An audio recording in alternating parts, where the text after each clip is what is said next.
I just realized we're live and I played the wrong music. So, hey, welcome everybody.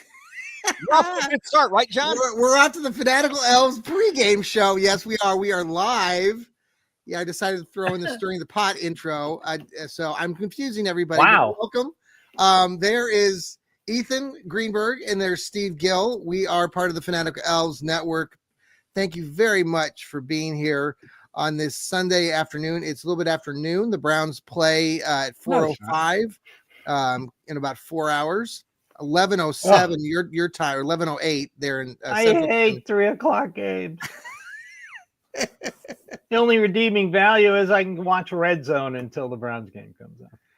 Well, see, that's what we wanted to do it now so that all of you who love Red Zone and like to catch the early games can. There have been several games leading up to these Sunday games. There were 3 games on the slate yesterday, including the Bungles somehow came out a winner, even though your favorite Ethan Cade York doinked the ball off the upright. Still, I think I'm still annoyed that T. Higgins did not catch the ball on the play before. His toe was not on the ground when he secured the ball. But, I don't like the Bungles. So, well, just think of it as this way, John. If T. Higgins played for Kansas City, they would have given him 2 touchdowns. So right. Boom, there you go. Right. No, it was an entertaining game. I actually went away from it. I thought Cincinnati was going to win it. And then I was upstairs here and I didn't realize that Denver made a miraculous catch themselves at the end of the game. And I went down in there in overtime and I turned it on right again after Cade York had just doinked it off the uprights. And I started to laugh like all Browns fans universally were laughing. But then, of course, Denver decided to just, give the ball back to Cincinnati. You can't do that again. And of course, T. Higgins. I mean, T. Higgins could be here in Cleveland next year. Who knows? But welcome again, you two. We got a game coming up a little bit here, and just want to get your thoughts on the situation coming up. We have Tyler Huntley versus DTR. I know everybody was really excited about that. It is raining here in Ohio, so if you're going to watch, why did this get flexed to 3? I mean, come on, they should have kept it at 7. I mean, Snoop Huntley versus DTR. Exactly. The Browns have not been able to score any points this season. I wrote an article and I found it interesting this week, and I know we could talk about this too, but the Browns run game is 34% of the time we've run the ball, which is dead last in the league. That's because they're usually down by 14 points. Well, but I disagree with that. And I know what you're saying to a degree, but there were many games this season where I don't think we were down 14 points. I could go back and look, but I felt like I don't know. It just based on the numbers, I was just sharing out numbers in this article. And in the last 3 or 4 seasons with Stefanski, we were up, other than last year, we were up in that 47, 46, 48. Healthy Nick Chubb and a good offensive line will help. Absolutely. That. Yeah. So that was offensive game plan and not running a stupid Ken Dorsey offense. Hate that guy. Well, we're gonna see what happens today. Ethan, what are you looking forward to, or what are you looking forward to? Let's start with that. Okay, we're gonna be making some potato latkes to celebrate Hanukkah. That'll be something I look forward to. At least I'll have something good to eat while watching the miserable Browns. No, just kidding. I think that what I'm looking to, not necessarily looking forward to per se, is just to see the further development and effort. Mike Hall has been pretty good. I'm enjoying watching him. Let's hope he continues to play well because he can help so much build for the defensive line going into next year. Certainly not having said Tillman not being able to play is really disappointing. I'd love to see him develop some more. I expect nothing out of Dorian Thompson-Robinson. Nothing? You don't think he'll improve on what we saw last week? No. He is what he is. He throws the ball high. He's meh. He's meh. Jerome Ford, he's got a lot of work to do. I mean, I love that he can break a long run, but he does too much dancing in the backfield for my liking. And I want to see if DTR can actually throw the ball to Jerry Jeudy and get our best wide receiver involved in the game. We don't have Njoku. We are in another game where we're in a world of hurt offensively. Defensively, let's see what we can do. No Obo Okoronkwo. That stinks. So let's just. I don't know what else to really look forward to. I'm looking at things, not looking forward to things. Is that fair? Yeah. Now, this morning I was listening to the pregame programming on CBS. They were talking about Jerry Jeudy for a split second and showing how he's not very good when he was getting the ball thrown by Watson or DTR. And so they were just basically saying, if you're betting or anything or your fantasy league, do not play Jerry Jeudy again today. Probably they're right, but it would be interesting to see if they could maybe strike a connection. The weather is not going to be very good today. It's wet. It's been rainy here. So, taking care of the ball will be priority. Steve, what are you looking forward to today? Anything like Ethan? Ohio State, Oregon on Wednesday. That's right. I'm looking forward to the Rose Bowl. No, the whole Tua being out really kind of screws everything up. I mean, Miami's offense, one of the greatest in the world. They were mostly middle of the road, 24th in rushing, although their running back, I can't remember his last name. He had a great game against San Francisco. 120 plus yards, caught the ball well. Yeah. But with Njoku out and DTR. Is he going to be out again? Is he out? Yeah, they ruled him out earlier. So, because Miami against San Francisco, they let Greg Kittle go for 100 yards and they let Deebo Samuels go for 106 and a touchdown. Wow. So I was kind of looking forward to Njoku and Jeudy, thinking, well, we could translate that. But I expect DTR to run the ball a lot. You're going to see a lot of RPO. I would like to see them. Me. I love the screen pass. You go back and forth, wear that defense down because again they're going to face a top 10 defense. I think Miami's number 7 in total defense. So let's just, like I said. Huntley isn't the greatest in the world, but all they got to do is score 10 points and they'll probably win.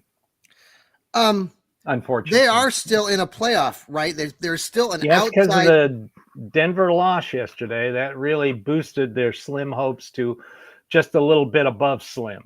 Okay, what has to happen for just off topic? The Bungles, who Bungles have to win out and hope for other teams to lose. A bunch of things to happen. Yeah, it is like huge. It's going to be very difficult. I'm annoyed by Bungles. Bungles fans here are so annoying. I live in Columbus, and so Columbus is kind of split between Browns fans and Bungles fans, especially since the who day or whatever that. Can't even get their cheer right. They had to steal it from New Orleans. Yeah. But so you talked about the game a little bit. Yesterday, I went out we got home from Wilmington, North Carolina. Beautiful area. Yep. Yeah, fantastic. Visiting, that's where my wife is from. So her family. And we get back and it's like, all right, we got to go grocery shopping. So we happen to go out and I come home and my son, who has become quite the football fan, is filling me in on Zach Taylor's boneheaded move that ultimately allowed Denver to get the ball back with enough time to go down and get a miraculous touchdown, whereas they could have run the clock down. Really? And waited till the very end to kick a field goal and leave like 20 seconds left. Instead, they scored quickly and allowed Denver to get the ball back with plenty of time, and they come down and score touchdowns. So Cincinnati, Zach Taylor, eek. That is he burned 2 timeouts in the third quarter. He didn't need to burn one with like a minute left in the third quarter. Yeah. They couldn't line up. They couldn't freaking line up. Where have we seen that before, guys? Can't lie. Zach Taylor. Oh, maybe Mike Holmgren, Mike Tomlin against a good team. Yeah. Now, what are we now? Another guy out there that a lot of people have been talking about the last couple of weeks in the run game is Jerome Ford. Now that Nick Chubb is out, Jerome's broke one or two, big plays in the last few weeks, and it's really interesting. Browns fans, at least I see through social media, are kind of split on this game. This guy, I think Ethan, you and I have talked about him a little bit. I'm not a huge fan of Jerome Ford myself. I think he's broken off some good plays, but I think that traditionally he's been really a dancey kind of guy in the backfield. I've seen some better things this season, definitely. But it's still, I talked to Steve. I still talk to our old colleague Joel Cade, and he's not a real big Jerome Ford fan, and he wasn't then either. He'll occasionally text me and go, "There he is, dancing again. Can't hit the hole." Where are you guys at again with him? Steve, let's start with you. Do you like what you see, and do you see him, moving forward as being the guy? Like, Nick Chubb presumably will come back. I'm thinking, where are you at with Jerome in these next couple games? And he's a number 2 back next year. Nick Chubb will come back. They'll sign him. I like his kickoff return ability. He's really stepped up on the kickoff returns mightily. I just wish he could catch a punt, because right now the Browns have no punt returner whatsoever. But I like him as a 2. I have no problem. You draft a guy and you bring him in for competition. Get rid of Foreman. I know Pierre Strong's still in a rookie contract, and I liked him, but you're going to have to cut him loose too. You can get a good running back in this draft. Yeah. On day 3, you can get somebody who can really, really play well. So Chubb, Ford, draft pick. So we were talking about that. When was it? Thursday night. I think it was Jarrell and I were talking about the running backs. And you just mentioned picking one up on the 3rd day of the draft. There are several good ones. And obviously, people are talking about the top one, the Boise State kid. But there's others, there's the 2 backs in Columbus. There's the guy in Iowa. Somebody mentioned there's a kid in Penn State that somebody's enamored with. I'm not sure on his background. There's a kid down in Miami. Trevain Henderson, 3rd or 4th round. Quinshawn Judkins will have some great opportunities. I actually like Travion Henderson a little bit better. He's a bit I don't know his actual height and weight, but to me, he looks like a bigger back. He looks like an NFL back. Right. And Judkins with speed. Exactly. I really like him if he's available at some point. I wouldn't reach on him for sure, but I like him. I think that there's definitely some guys that are going to be very good. And I'm waiting to see how Ashton Genty does for Boise State in the college football playoff. See how he stands up against teams that are a little bit higher. Who do they play? Penn State. So that's going to be a good thing. And I'm trying to think. The running backs there, Katron Allen and Singleton. Yeah, Singleton is the guy that from Penn State, who are both potentially very good. Let's see. And I know that I'm not so sure about the guy from Michigan, Edwards, how he's going to be. He's a little bit undersized, in my opinion. Okay. But back to the original point, the Jerome Ford talk. Last year, he averages 4 yards a carry. And that was with probably a better offensive line and a better run scheme. 4. This year, he's at 5.5. But how many of those have been on just because of his big plays that he has? And I like his ability to break a long run. But in general, as an every down back, as you alluded to, Steve, I don't trust him as an every down back. He has not figured out how to hit the hole and go. A lot of feet chopping, and that gets you nowhere. I don't know about. I think that Nick Chubb, in theory, will come back healthy next year. And again, depending upon what they do with the offensive scheme, if they go back to a more conventional style, drop back passing, that will help a lot. Set up Nick Chubb. He should be a little bit faster. I trust him more than Jerome Ford. Let me say that. Oh, absolutely. There's not even I don't even question that. I mean, the fact that when Nick Chubb fumbled the ball the other day or before he had his injury, that was like the first fumble that he had in 3 or 4 seasons. And he's only had 5 or 6 in his whole career. So very rare. I just trust Nick more. So, okay, let's pause for a quick break. We're going to come back, talk a little bit more about this game. And the Browns have a game against the Dolphins at 4:00 Eastern. We'll be right back. This is the Fanatical Elves Network. And we're back.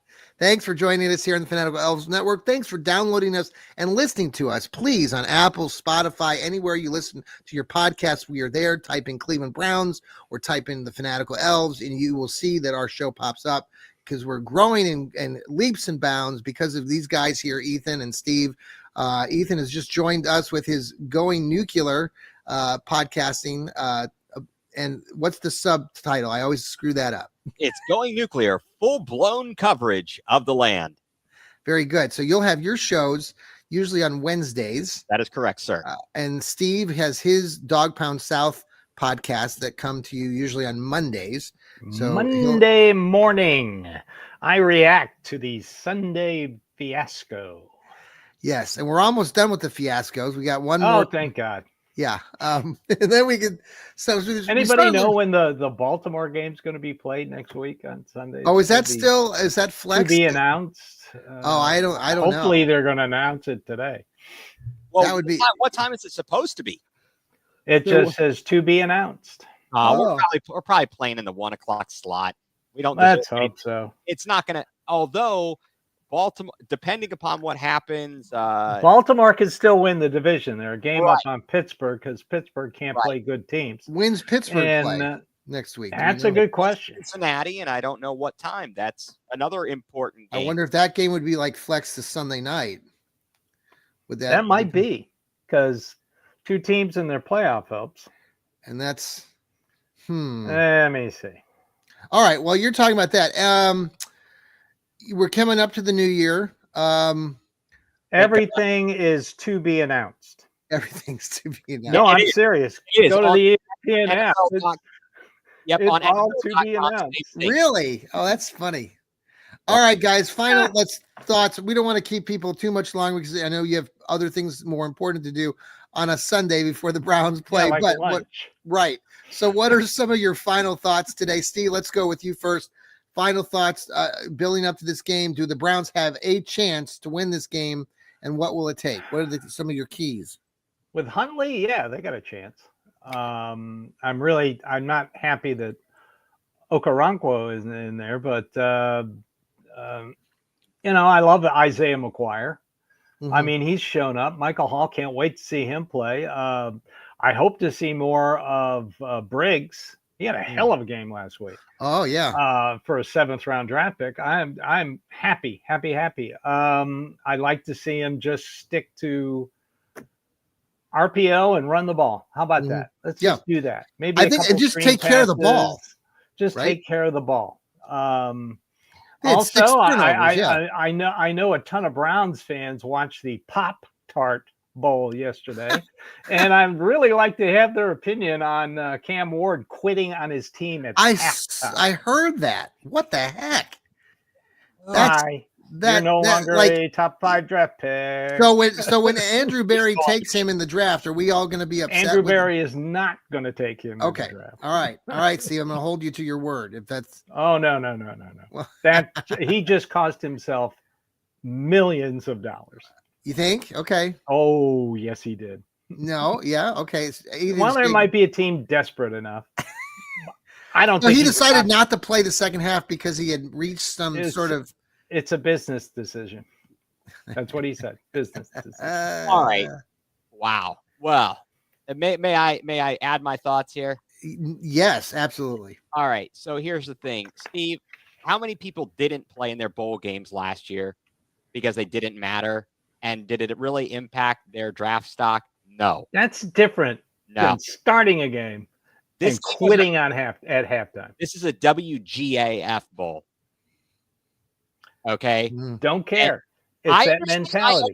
Don't get me wrong, Ethan. There is going to be some team is going to draft him in the top 5. He's going to get top 5 because top 5. You think so?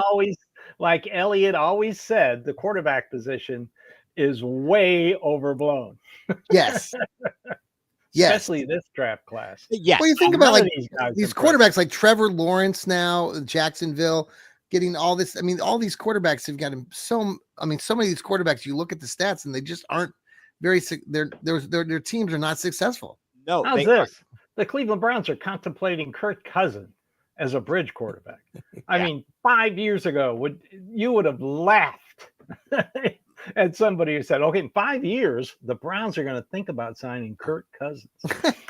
Nice. My thoughts. So here's my thoughts and hopes. All right, go Giants! Please beat Joe Flacco. Okay. Let's see. It's a toss-up between the Titans and the Jags. I think either way we move ahead of whomever. We do. Okay. That game we jump. Are we 5 right now? We're in a 5-way tie. Right. And according to the thing, we're number 5 right now. Right. Of right all now. the 3 and 12. But if the Giants win, that puts them to 3 wins. They have the head-to-head over the Browns. Yes. Okay. If the Jags win, they then have 4 wins. If the Titans win, they have 4 wins. Either way, that's so we're going to jump ahead of one of those teams. One of those teams, we will jump ahead. The problem is we've got the crappy Patriots, and they play the Bills next week, and they're likely to lose as well. But the Giants losing or winning would be tremendous today. We need Who do they play? The Colts. Come on. And Joe Flacco. Let's go. Come on, Giants. Let's go, Drew Lock. So that's what I'm looking forward to today and really thinking about is all the other games that impact the Browns. Okay. But for the Browns, what I'm looking for is, as we discussed a little earlier, I just simply want to see them execute. Mm-hmm. I want to see some players make some strides and continue to look good. It would be nice to also see some clean football. And I just don't think you're going to see it today with the weather.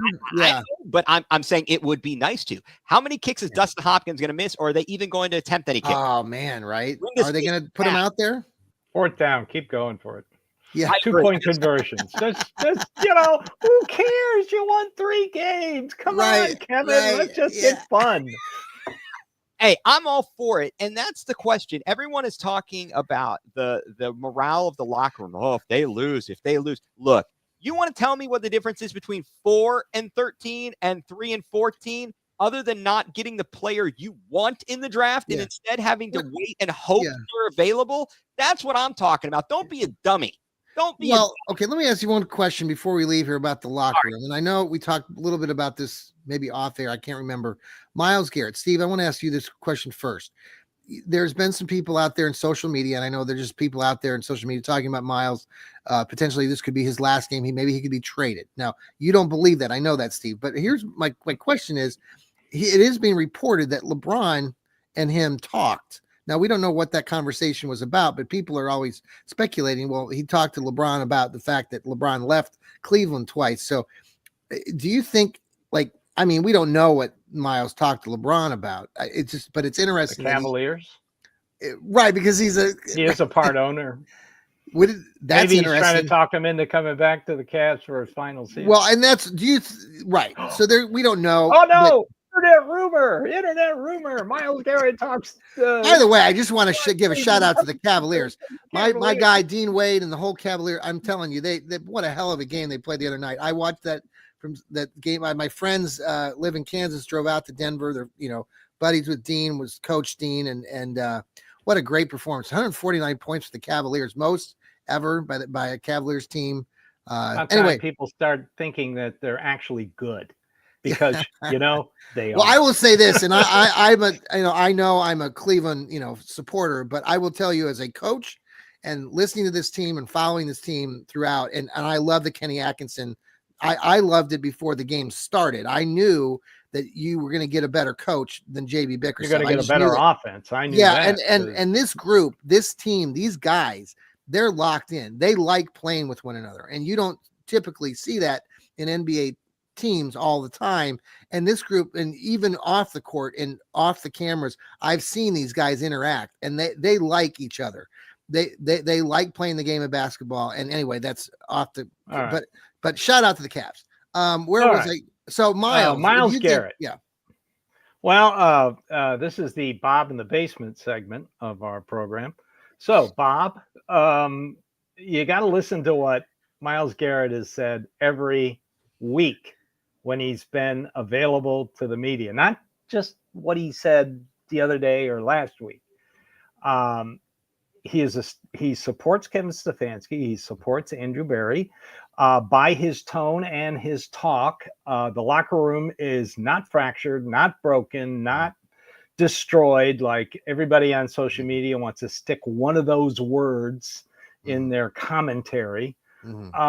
He just wants to win, and he's telling Jimmy Haslam, don't fire this guy, because he knows and he's seen it.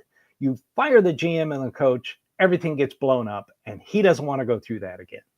So if Haslam fires the GM and the coach, then he will definitely be gone. Myles Garrett will say, get me the hell out of here. I've done this before. I don't want to do it again. So by saying that he wants to stay, that tells me the locker room is fine right now. Okay. You agree, Ethan?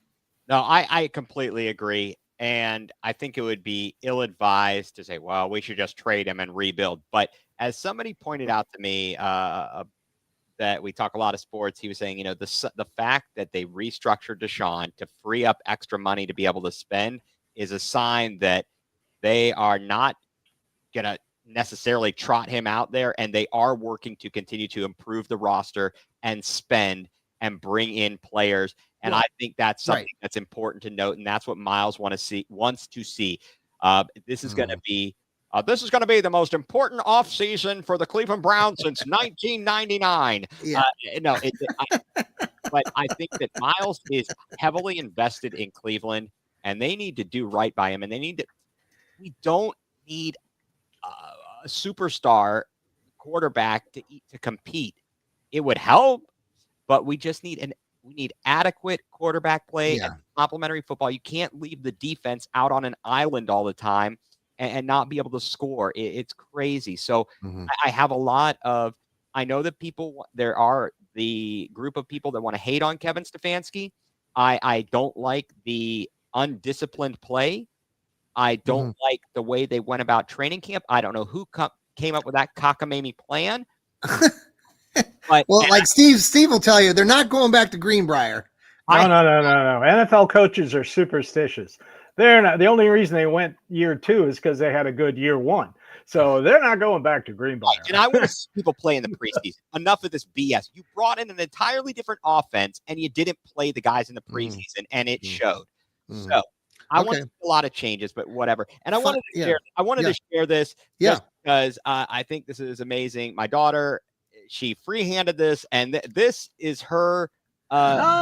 Wow. I love it. So that's a great helmet. She did. Yeah, she's very good at artistic. She free-handed that, and I just wanted to share that to give her a shout out and much kudos for knowing what I like. That's perfect.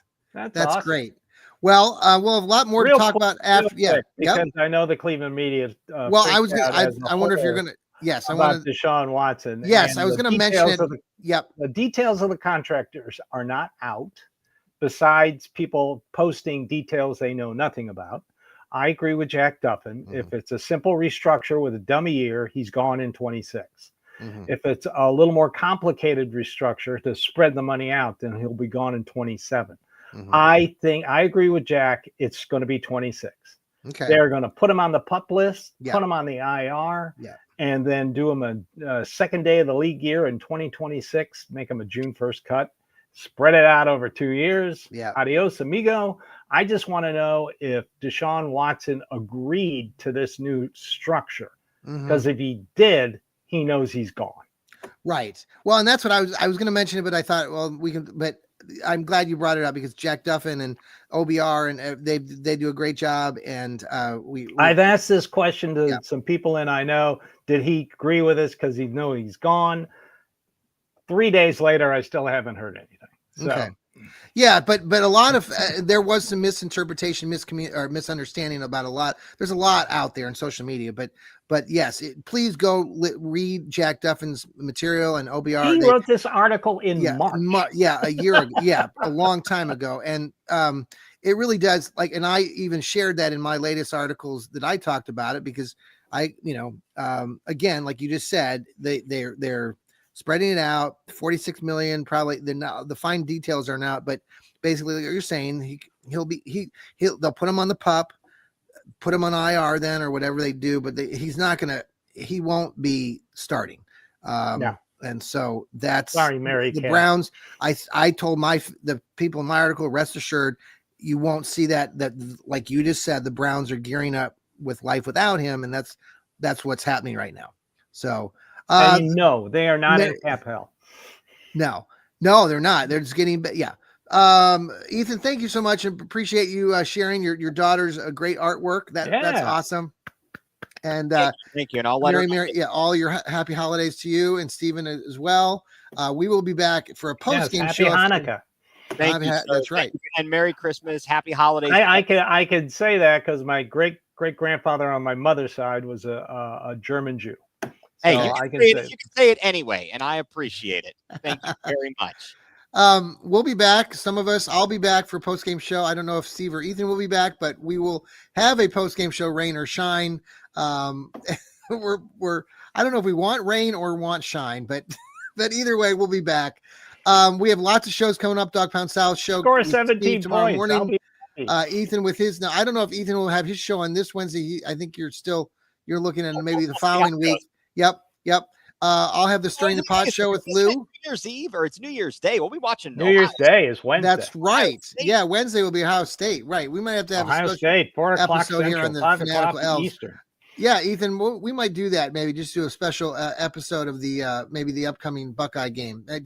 We are the Browns coverage, but we could also talk about the Bucks. The big game. So watch that game. There are 2 left tackles in that game that are potential draft picks. One for Oregon, one for Ohio State. Okay, very good, guys. Thanks again for being here. Everybody, enjoy the rest of your day. Go Browns! Game starts at 4 o'clock.